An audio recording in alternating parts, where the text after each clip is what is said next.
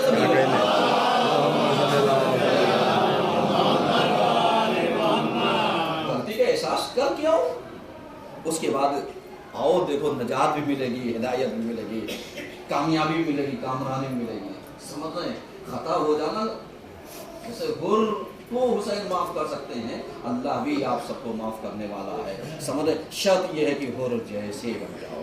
اعوذ باللہ من الشیطان الرجیم. بسم اللہ الرحمن الرحیم. ان اللہ و ملائکتہ یصلون علی النبی یا ایھا الذین آمنوا صلوا علیہ وسلموا تسلیما. اللهم صل علی سیدنا محمد صلی اللہ علیہ وسلم وعلی امیر المؤمنین علی بن ابی طالب وعلی فاطمہ محمد وعلی رسول مصطفیٰ والحسین شہید کربلا وعلی ابن حسین محمد